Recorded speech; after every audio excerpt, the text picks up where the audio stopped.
Well, here we are again. Welcome back to Advancing Our Church. I'm your host, Jim Friend, and as always, I am so grateful that you have decided to join us for today's show. Believe it or not, as we drop this podcast, next week is Holy Week, and we're coming to the end of the Lenten season. I hope you've had a great Lenten journey so far, and I hope that it has allowed you to draw closer in your relationship with Christ. This past week, we celebrated the Feast of St. Joseph, and I think as I have gotten just a little bit older, I've come to more fully appreciate the gift of St. Joseph to our church. I think I didn't notice him at first because he has been the quiet man in the history of human salvation, because Scripture doesn't really have much to say about him, and yet his quiet and his unassuming role in the lives of Mary and Jesus have earned him an unforgettable and amazing place in our Christian faith. So for just a minute, let me single out just 3 things that we celebrate about St. Joseph, and this feels like the right moment given our topic on today's show. First, he was the husband of the Blessed Virgin Mary. If it were not for that fact, if it were not for her, the world would never have heard of him. He loved a young Jewish maiden who said yes to God in complete trust and confidence, and he joined her in that yes. Joseph, as husband of Mary, is the model of openness to God's will. Second, Joseph was the foster father of Jesus. And Pope Francis describes the fatherhood of Joseph in many ways as a beloved father, a tender and loving father, an obedient father, an accepting father, a courageous father, a working father, and a father in the shadows. He was a quiet man of whom Pope Benedict encouraged, "Let us allow ourselves to be infected by the silence of Joseph."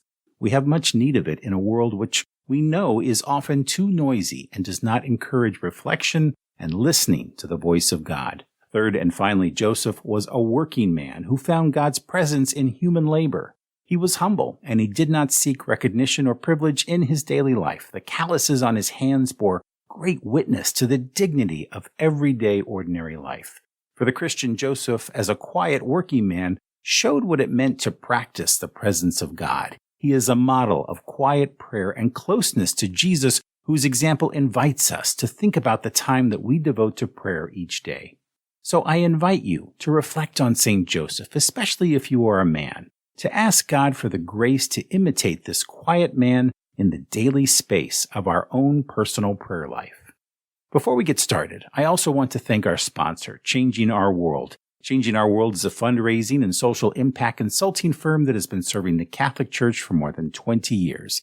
And if you're thinking about a capital campaign or a major gift effort, or maybe you just need to think through some engagement strategies with your donors, these guys have run capital campaigns and major gift efforts of all shapes and sizes all around the country. I want you to visit their website at changingourworld.com, where you can learn more about their complete suite of services. You can find a link to their website in the show notes of this episode. Once again, thank you to Changing Our World for sponsoring this episode. Now, let's get to work.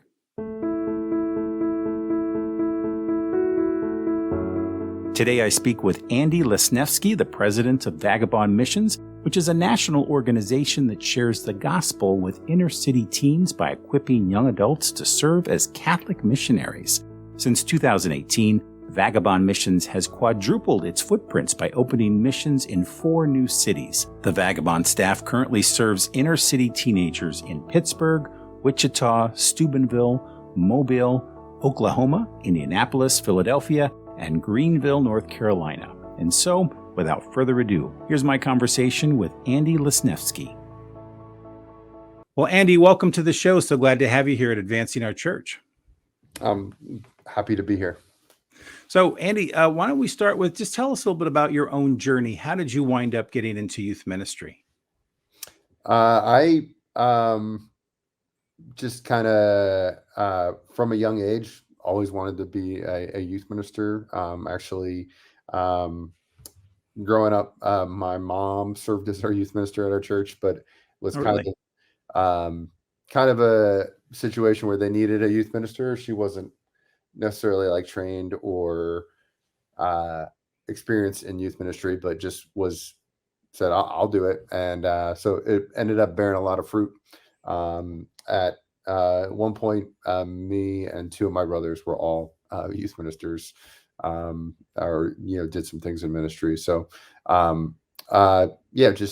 have journeyed into serving the church and doing evangelization work, for the last 20 years now. That's incredible. So it's almost like the family business, it sounds like. Yeah. I used to joke around that it was like we have a defective family gene. Well, I also started my career in youth ministry many years ago, so it's always great when I get the opportunity to kind of revisit the ministry with somebody who's, especially someone like you, who's been working in it, serving in it for such a long time.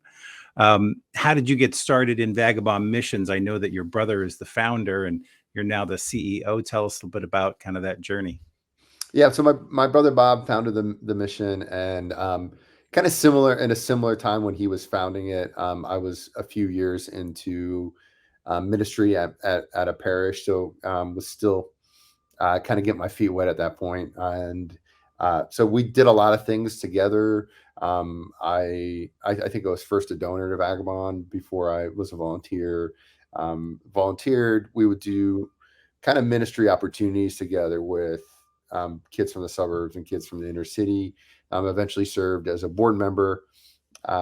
For 15 years, I worked in one parish, and it was a real blessing. And never was really looking to do something different until towards the end of my time there, felt like the Lord stirring something new. At that point, I made the mistake of telling the Lord, I'll do anything but work for Vagabond or ask people for money. And, his sense of humor. Right. And, that's primarily what I do now. Yeah. And, but I love it. I just feel like coming to Vagabond, has been just a big part of my journey, a big part of our family's journey for my wife and I, and really feel when I moved to Pittsburgh and started doing ministry in Pittsburgh, God had me here for a bigger reason and a bigger purpose, and feel like I get to do that and live that now every day, using my full gifting, all my calling, and my creativity in mission and ministry. And yeah, just feel blessed. I always tell people when we're doing recruiting or talking to people around ministry, it's like I really believe and hope that everyone could feel and experience. I think what a lot of our staff get to do, which is using all of their whole self in mission and ministry, and in a way that's really fulfilling, but in a way that's also building up the kingdom and really seeing great fruit happen. I'll bet. And the transformation you must see in young people has got to be extremely a blessed experience.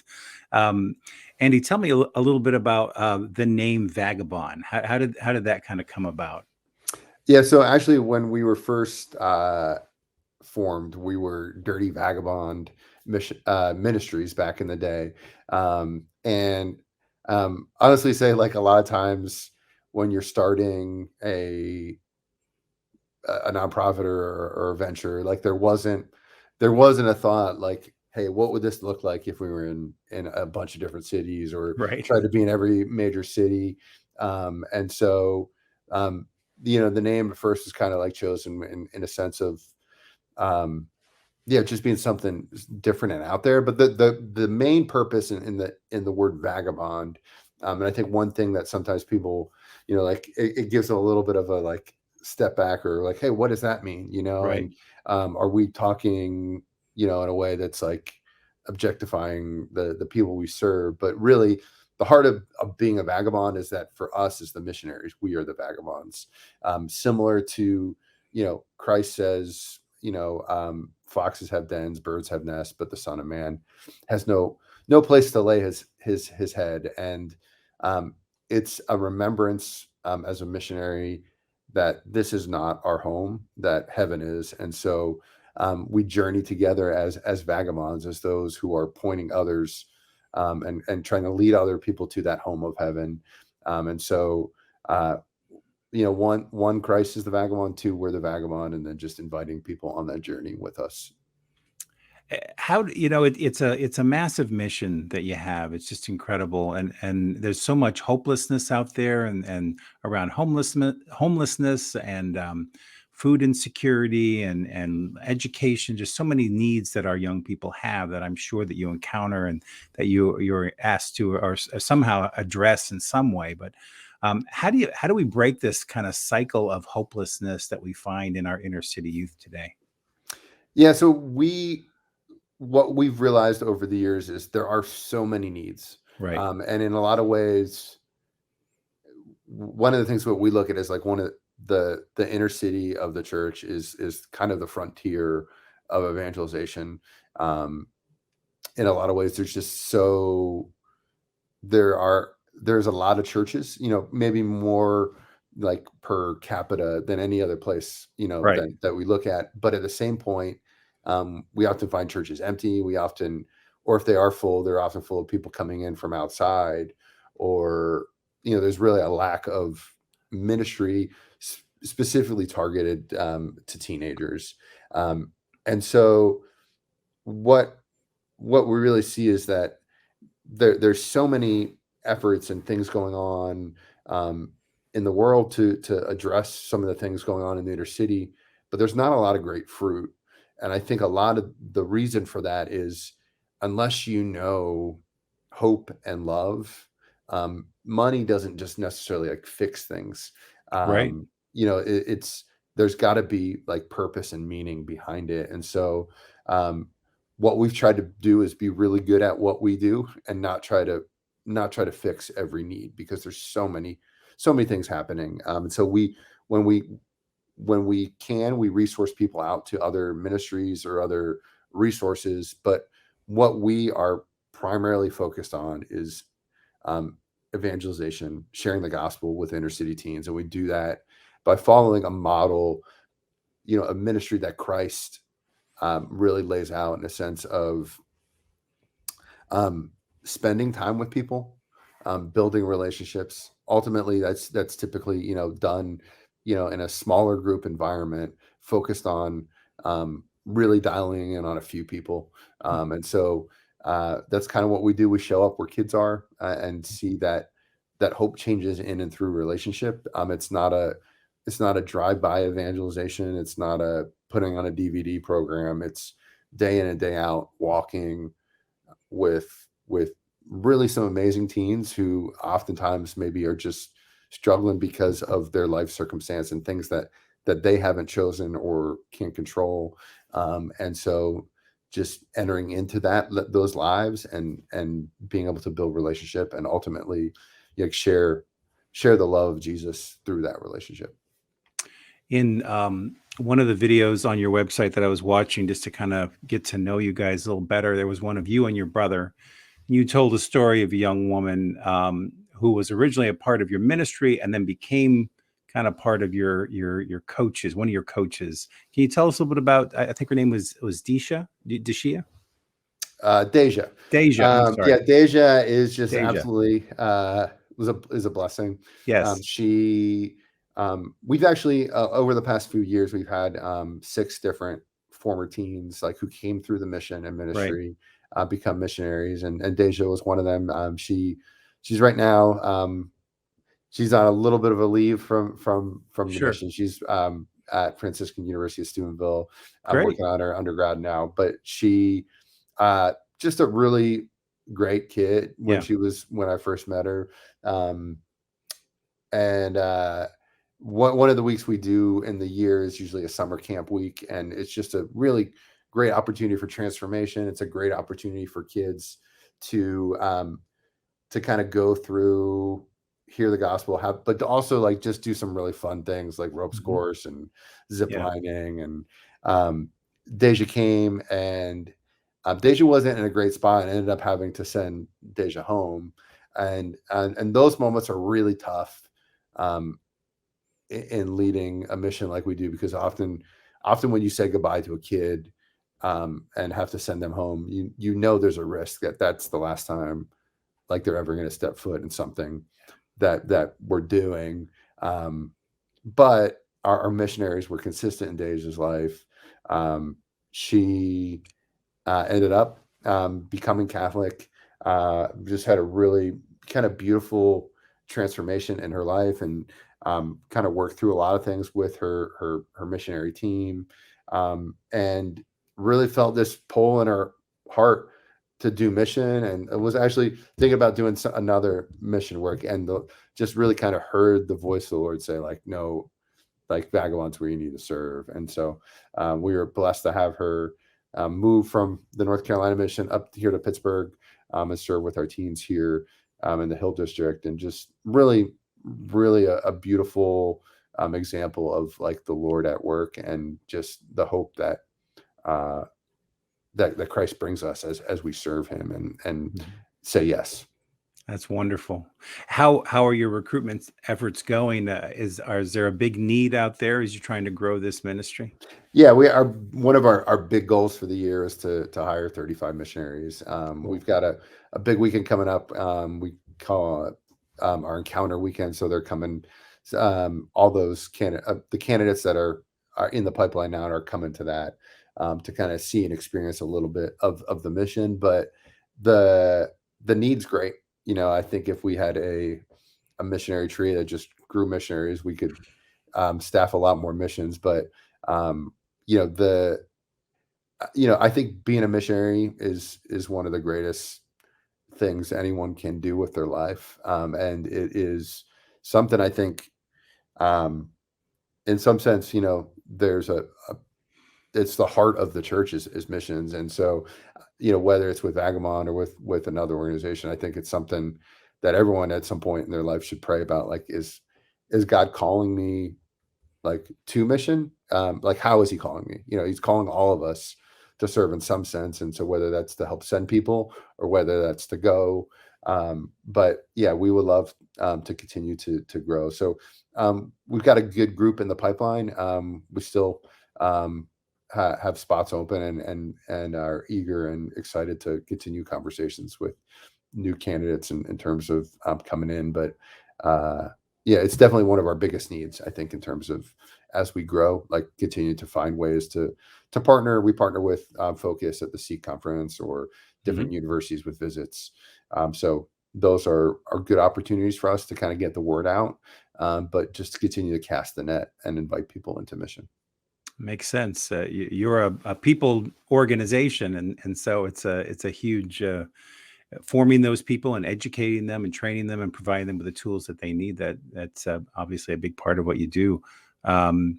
Tell us, being on the front lines in this ministry, what are some of the biggest needs that you're seeing from young people today? I think the number one thing is always just to be hope, to experience love. And Mother Teresa said, like, the greatest poverty is being unloved, unwanted, and that can extend outside of physical poverty. Like, and I think one of the things that we try to be like intentional about, it's not like we're coming in to a community to be the savior, or like we can fix everything because we've got perfect lives. But we're journeying together, and we know the hope that Christ has brought us, and that everyone's primary basic need. Obviously, there's food and water and shelter and those things, but from a faith perspective, everyone's basic need is to be loved, and to love, and so we try to invite kids into that, each and every day. So, I mean, there's lots of needs, and I think poverty, we've seen this looks different from city to city, and even, there's places where we have multiple missions. So in Pittsburgh and Wichita, we both got 3 different missions. And each one of those neighborhoods, poverty looks different. Maybe food security's higher over here, or there's more violence, more gang activity. Sure. But honestly, the greatest need, and why the mission works, in some senses, that we're consistent. We love on people. And so that just breaks down whatever barrier. And then, like, we try to look at what those specific needs are that we see with the kids that we're serving in that community. What are some of the characteristics of a vagabond missionary that you look for in someone who says, hey, I'm thinking about serving and I feel like I'm being called in this area? what are some of the kinds of characteristics or skill sets that you look for in one of your missionaries? Yeah, I think that they're definitely, I think our missionaries are a little like have a tendency to be a little bit more, they're willing to take some risks. They're willing, I think we have both extroverts and introverts serving within mission, but they can't be shy in a sense of that they're unwilling to kind of get out and have conversation, because that's such a primary piece of who we are. Um, it's probably the number one thing is like you got to be willing to get out and to talk and to engage people. Um, we talk about like some core values, core things that we have. So we're um, we're centered in prayer. We have a deep prayer life. Our rule of the work flows out of our rule of life. So I mean, Mother Teresa, who's one of our patrons, talked a lot about like living an active contemplative life. And so the work that we do flows out of our prayer. And so we're really committed to daily holy hour, daily mass, prayer and community. So we're deep prayer life.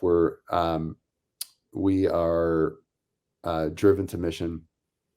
We're self-starters, kind of selfless, uh, builders of community. We like to see community be built up and to be a part of that. Um, and I think sometimes we think about that just in the positive, in a sense of like, it's one thing that I think a lot of young adults are looking for. You want to be a part of community, and it's also important though for the the teens that we're blessed to serve, that they see healthy community, because oftentimes there's just such an erosion of healthy community, whether it's family or friendships and relationships in general in the inner city. So, but community is a big blessing, but it's also tough because you're sharing life with one another, and sharing meals, and our missionaries, we provide housing for our missionaries so they live in community. Um, the last piece is fun. Um, I think we have some of the most amazing staff, and we're intentionally try to live a life full of joy, because the one thing I would say, it's like, I think maybe what surprised some people, like difference between an inner city teen and a teen in the suburbs. Oftentimes, you know, I think there's more joy and resilience in the teens that we're blessed to serve in the inner city, because sometimes it could be just like, hey, if we've got a portable sound system and an iPod that an iPhone or something, we can connect to it and just play music for 2 hours. We can dance and have fun and just be filled with joy. And we can't be kind of sad and not engaging people. So we're really fun. So we make that, that might sound uh, like a silly thing to say as a value, No. but I think that too often, the image of a missionary or someone work for the church is someone that could be, boring or, just whatever. And I think there's something to be said that we just, yeah, Jesus says in John 10:10, like, I came that you might have life and have it to the full. Yeah. And so just really embracing that and living that out on a daily basis. It sounds like it takes a certain amount of courage, just the opposite, right? Courage to be kind of come out of yourself and be present to people. It's really a ministry of presence with our young people. And that takes a spirituality and a groundedness within yourself, but also the willingness to be open to community, whether it's the other missionaries that you're serving with, or the young people that you're serving with. I would imagine you probably attract a certain age group, but do you ever get somebody who's kind of out of those young adult years who wants to kind of be a part of your mission? Yeah, we had a missionary who served for 3 or 4 years that was 40. Okay, And there's not really an age limit. sure. Yeah. We have one of the things that we're intentional about, I think, too, that's a little bit different than um, maybe some other missionary organizations, is that we have people looking to serve for a couple years, but we also have people looking and praying about, is this my lifelong Okay. like mission? And it is a mission that they can continue on in and grow in. And people serving on different levels, and we have people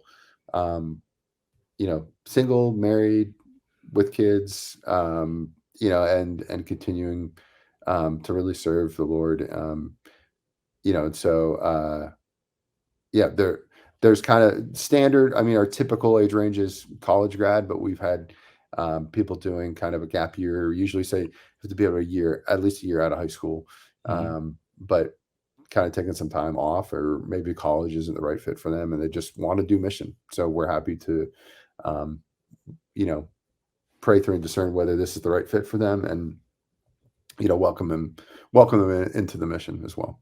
Sure.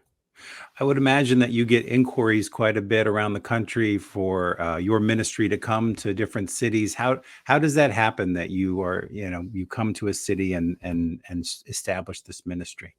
Yeah, there's a lot. I think one of the things that we feel blessed about is that I think we're the first and the only mission that does kind of what we do. And I say that not that there aren't pockets of inner city youth ministry happening other places, but Sure. in a way that we say we've um, found mission to be uh, sustainable, scalable, um, and then like just have a network of support to raise up missionaries, to raise up managers of missionaries, leaders of missionaries, and kind of make a mission that is going to outlast any one person.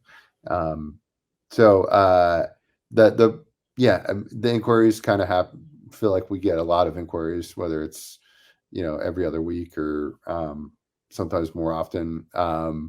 But there's different pieces of that process. I mean, one, obviously, like, we wrap that process in prayer and discernment, but the pieces of what it typically takes to run or get a mission started um, include like a fundraising component. It usually costs about $100,000 a year program cost, just in terms of direct ministry to kids. So we try to um, project that out for 3 years and work on getting that first year funded before we're kind of getting ready to open in a city. And that cost is all, that's not staffing cost. That number is just, purely on running a youth center, having housing, transportation, food, all the things that go into serving kids on a daily basis.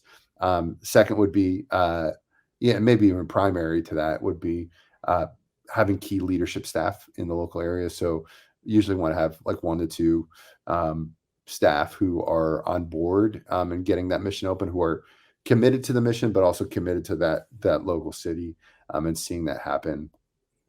And then 3, we don't open in any city diocese without the invitation of the bishop.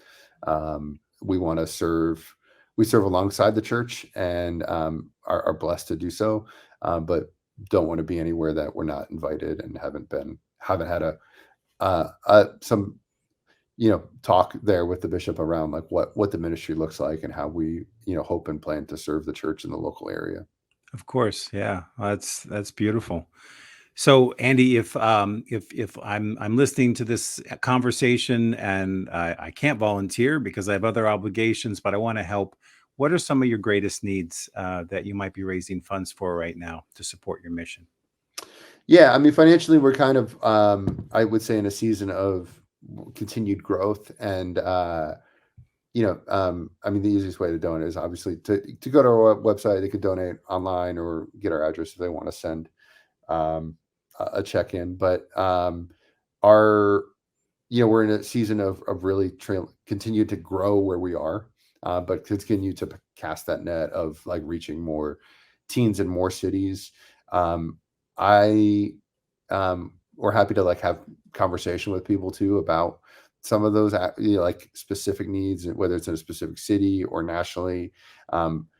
What I love about I've learned to really love about fundraising is we talk a lot about like mission partners versus donors, just in the sense of we really want to invite people into partnership and to walk alongside us, and Yeah, maybe they can't be out on the street every day or serving as a missionary, but we really believe that the people who support us really help make miracles happen every day. So whether that's helping with food or helping with getting kids to camp, um, there's a lot that goes into it. There's the overhead costs in some sense of like actually running a building, actually driving kids around and feeding them, day in and day out. We're just trying to make sure every dollar that we raise goes directly to supporting those kids and supporting the missionaries who walk alongside them. Wonderful. Andy, I just want to thank you for being on the show today. It's an incredible mission that you serve, obviously one that is so needed, and you're taking care of and stewarding our greatest resource, our young people, the church of today and tomorrow. So thank you for all you do. And we'll leave a link to you and to vagabondmissions.com in the show notes of this episode. But just want to thank you for all you're doing for the church and for our young people. Thanks, Jim. I appreciate the invitation to come on and be a part of the show. God bless. God bless. I want to thank Andy for being on our show this week and for discussing this critical mission in our church today. For more information about Andy or Vagabond Missions, I will leave links in the show notes of this episode. Thank you, Andy, and the team at Vagabond Missions for making a difference in the lives of these young people.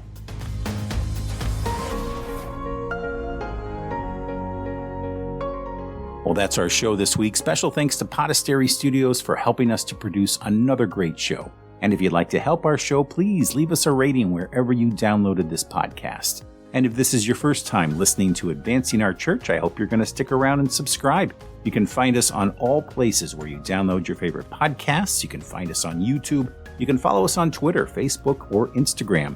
And for more information about our show, please visit us at advancingourchurch.com. And once again, many thanks to our sponsor, Changing Our World. You can find a link to their website in the show notes of this episode. That's it for me, everybody. I hope you have a great week and a wonderful end to your Lenten season. Take care and God bless.